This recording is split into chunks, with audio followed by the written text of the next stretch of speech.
رفع الیدین کے متعلق صحیح بخاری میں روایت موجود ہے، وہ ضعیف ہے یا صحیح ہے؟ صحیح ہے۔ کون کہتا ہے ضعیف ہے؟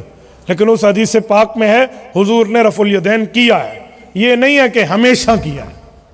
ہم کرنے کے تو قائل ہیں، لیکن جو رکوع والا رفع الیدین ہے وہ ہمیشہ کیا ہے، وہ بخاری میں نہیں۔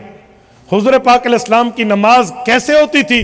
وفات نبوت کے بعد ایک صحابی حضرت ابو حمید ساعدی رضی اللہ عنہ، صحیح بخاری میں موجود ہے، کیفیت التشہد کے باب میں ہے، انہوں نے نماز پڑھ کے دکھائی پیغمبر کے صحابہ میں کہ میں حضور کی نماز کا حافظ ہوں، پوری نماز میں رفع الیدین صرف تکبیر تحریمہ میں کیا، پھر کہیں نہیں کیا۔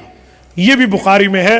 اگر آپ کو پہلی روایت پڑھ لی ہے تو دوسری بھی پڑھ لیں، تاکہ ہماری جماعت والے کہتے ہیں پورے دین پر چلنے میں کامیابی ہے، ادھورے دین پر چلنے میں نہیں ہے۔ تو پوری بخاری مانے، ادھوری بخاریوں کی بات نہ کریں۔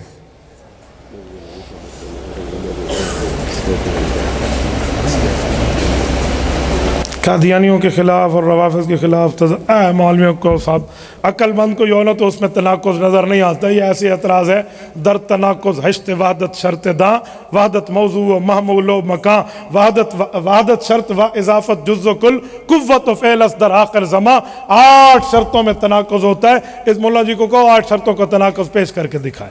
ایسی باتیں جب نبی معصوم ہے تو پھر لیغفر لک اللہ ما تقدم کا مطلب میرے دوستو یہ آپ اور مجھے سمجھایا گیا ہے کہ جسے گناہ سمجھتے ہو تو اگلے پچھلے بھی معاف ہیں۔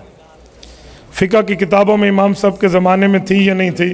بھئی یہ تو یہی سوال ہے کہ 2 گتوں کے درمیان قرآن کریم حضور پاک کے دور میں نہیں تھا، پیغمبر کے صحابہ نے لکھ دیا ہے، تو کیا اعتراض ہوا؟ امام صاحب رحمۃ اللہ نے کچھ کتابیں خود لکھی ہیں، کچھ ان کے شاگردوں نے لکھی ہے۔ کتاب الاثار امام ابو حنیفہ رحمہ اللہ کی لکھی ہوئی ہے، اس طرح فقہ اکبر امام ابو حنیفہ رحمہ اللہ کی لکھی ہوئی ہے، کتاب آداب المعلم یہ امام صاحب رحمہ اللہ کی لکھی ہوئی ہے، باقی معاملات ان کے شاگردوں کے لکھے ہوئے ہیں۔